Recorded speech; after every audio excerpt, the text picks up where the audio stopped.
Hello and welcome to Videojug. We're going to show you how to make wild sourdough starter. Sourdough bread is made by using a small amount of starter dough. We are using wild yeast, which has to be cultivated. Sourdough is famous for its chewy crust and its tangy, sour taste. Step 1. You will need the following ingredients. For Phase 1, 500 grams of raisins or dried currants, 500 milliliters of water, and 1 teaspoon of sugar. For Phase 2, 250 grams of raisin liquid, 300 grams of flour, 50 grams of whole wheat flour, and some whole wheat flour for dusting. For Phase 3, the dough from Phase 2, 300 grams of flour, 50 grams of whole wheat flour, 250 milliliters of lukewarm water, and some whole wheat flour for dusting. And for Phase 4, 125 grams of dough from Phase 3, 375 milliliters of water, 500 grams of flour, and 175 grams of whole wheat flour. Here is a quick list of the ingredients.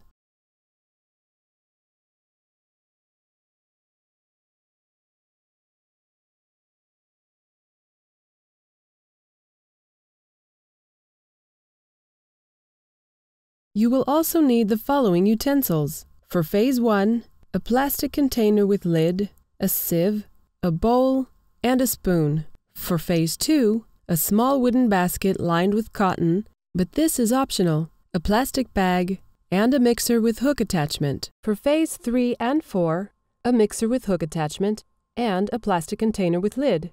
Step 2. Phase 1. Prepare the raisin liquid. Put the 500 grams of raisins, the 500 milliliters of water, and 1 teaspoon of sugar into a container and seal it tightly. Leave it for 5 days at room temperature to form the bacteria. This is the beginning of the creation of the wild yeast. The bacteria clings onto the raisins and the sugar feeds the bacteria. After that time, spoon the raisins into a sieve and push the liquid through quite firmly into the bowl below. Save the liquid and discard the solids. Step 3. Phase 2. Make the initial dough. Next, pour the 250 grams of raisin liquid into the mixer. Add 300 grams of the flour and the 50 grams of the whole wheat flour. Switch onto a slow speed and mix for several minutes until it is all thoroughly combined. Once combined, remove from the mixer. Next, generously dust the bottom of the basket lined with cotton with whole wheat flour. Then place the dough into the basket.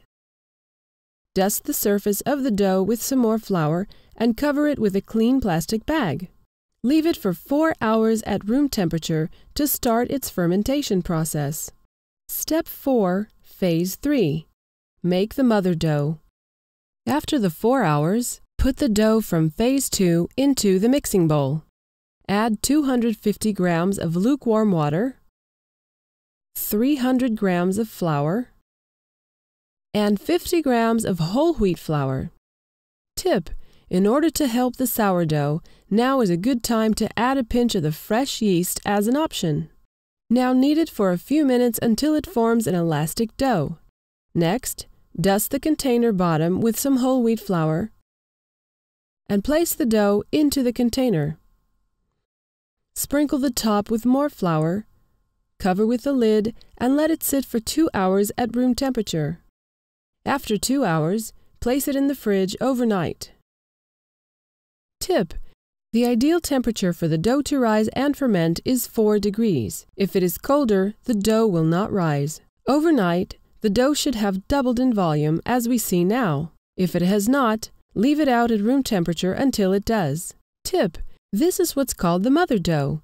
It's almost ready to be used. You only need to refresh it either daily or weekly. Step 5. Phase 4. Refreshing the mother dough. Begin by taking 125 grams of the mother dough from Phase 3 and place it into the mixer. Add 375 milliliters of water, then 500 grams of flour and 175 grams of whole wheat flour. Mix it until thoroughly combined. Then place it back into the original container. Leave it to sit at room temperature for about an hour. Now transfer it into the refrigerator overnight to double in volume. You can now use the dough to bake. However, refresh a new mother dough at least twice before using it to bake. Step 6. Final advice.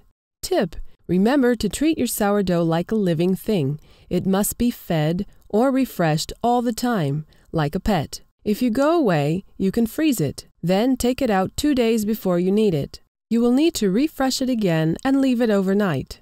And that's how to make wild sourdough starter.